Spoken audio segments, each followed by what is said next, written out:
What's in a name? A book by any other name would still read as good.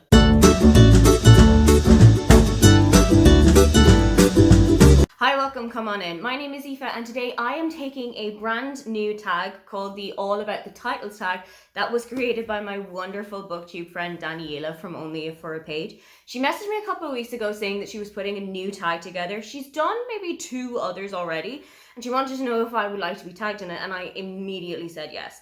I have loved the other tags that she has done. I'm not technically able to take part in one of them because I'm not an international booktuber, but I love the contradictions book tag and I love seeing people's opinions on it. So when she told me she was doing a tag all about the titles of books, I knew I wanted to be part of it. The first question is about a book that has a one-word title, for which I have gone with Beartown by Frederick Bachmann. This book hit me in so many ways that I was not expecting. I tried to read this as a buddy read with Paige from Pages with Paige in 2021 in the height of my summer. It was about 35 degrees outside. It was horrifically warm. And I just feel like that wasn't the time to read about a hockey romance. That wasn't the time to read about a snow-capped town in northern Sweden. So I put it to the side. I went back to it that December and instantly fell in love with this book. I will say, however, that Beartown does come with a couple of trigger warnings. This is a book about a sexual assault. This is a book about victim blaming and slut shaming and the pedestal on which we can put sports stars and how we see them as infallible, how they can do no wrong. It's such an impactful read. I know that there's 2 other books in this series. I still have got to get to both of them because I feel like I need to kind of hype myself up about it. I need to kind of get to that stage where I know I'm in a comfortable enough place to read them. But if they are anything like Beartown was, I'm going to have my mind absolutely blown. Next up is a book with a phrase in the title, for which I have gone with Over the Top by Jonathan Van Ness. This is their first memoir. It was released in maybe 2018, 2019, right at the height of Queer Eye's extreme popularity on Netflix. I love Queer Eye. It's kind of like chicken soup for the soul. I put it on when I need a really, really cathartic cry, when I need to see that yes, there is good in the world, when I need to see people having so much help, so much love showered upon them. Jonathan is the grooming and self-care and hair care expert of the Fab Five on Queer Eye, and their advice has been phenomenal to so many people, but they don't just do their hair up. They don't just give them a makeover. They also listen to their problems. They also give them a little bit of gentle advice, gentle encouragement. Their first memoir is about them growing up in small town Illinois, about them discovering their sexuality and how that wasn't always looked upon as favorable by the community, about their struggles with HIV and their diagnosis with HIV, about how they got into skincare and hair care and grooming themselves and the products that they have used. I absolutely loved this book. I've also read their second memoir called Love That Story, and it's just full of their positivity and of their vibrance for life. I absolutely recommend it to literally any Queer Eye fan. Next up is a book with a sentence in the title, and this one I found a little bit harder because not all of the books on my shelf are actually formulated by a sentence, but I eventually found one. The Brightest Star in the Sky by Marion. This one is still on my TBR. I have got a couple of Marion's books that I've not read yet, but I was given this as a gift for my birthday a couple of years ago, and I really do want to get into it. It is about the residents of Star Street in Dublin, their lives, how they intertwine, how they intermingle, and I think that it starts out as a party in one of the people's houses, and you are introduced to an omniscient narrator who is going to bring you through everybody's lives, everybody's homes, everybody's personal lives, work lives. I kind of love that idea, the whole idea of watching people just go about their daily business when they have no idea that they are being watched so closely by somebody. I'm really interested to see how this is going to go. Next up is a book with an unusual word in the title, and for this one I went with The Unhoneymooners by Christina because you never really think of an unhoneymoon. What is an unhoneymoon? It feels like something you would go on with your partner after you've called off your wedding, which I feel like is the last thing that you want to do when the wedding has been called off. You don't want to spend an extended amount of time with them. Thankfully, that's not what this book is about. The couple in this book do end up getting married, but everyone at their wedding ends up getting food poisoning except for 2 people, the bride's sister and the groom's brother. Problem is, bride's sister and groom's brother absolutely hate each other, but because the honeymoon cannot be cancelled and it is non-refundable, they have to go on the honeymoon in the place of their siblings. Of course, enemies to lovers starts turning into actually not the worst person I've ever spent a lot of time with. This is one of my favorite romance books because it's kind of the one that got me into steamy romance. Even though looking back, it's not as steamy as the books that I have read since then.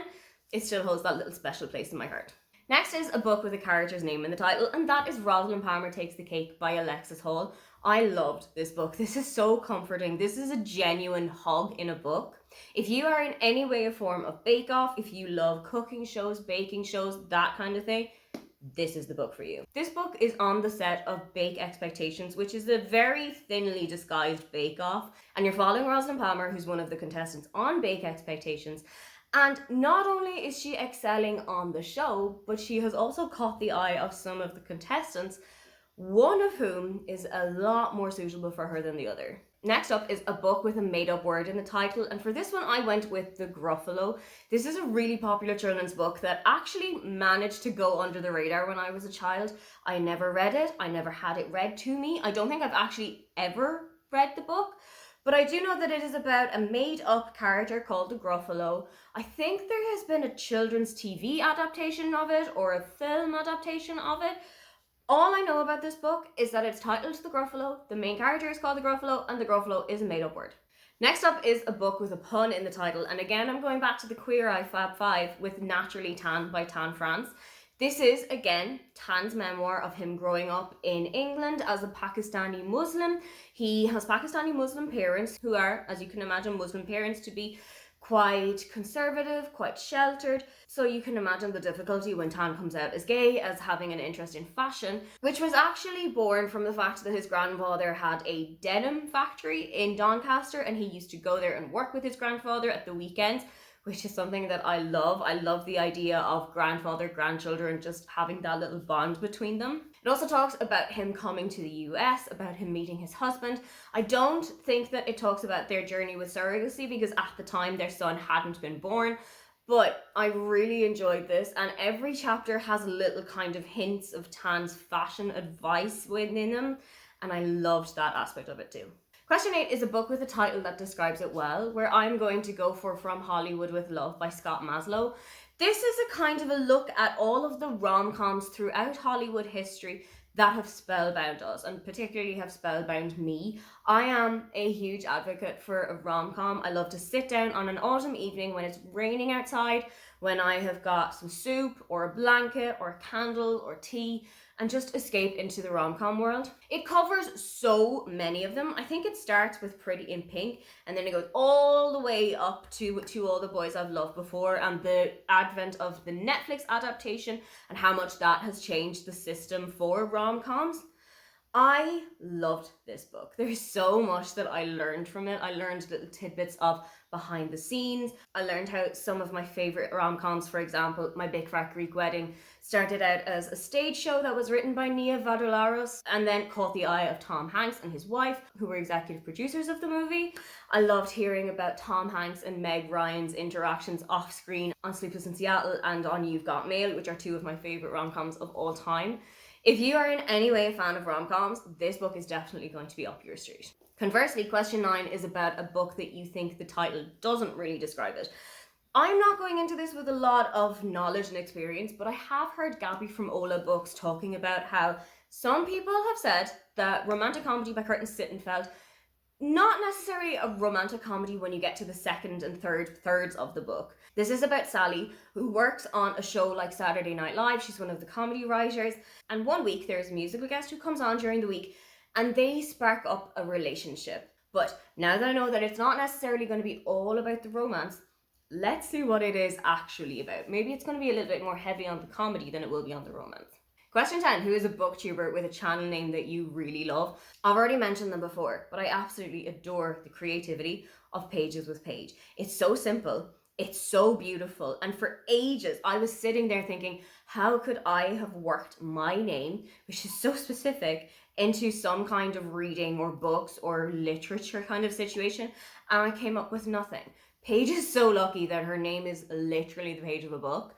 I obsess over her channel name. I think it's so clever. I think it's so catchy.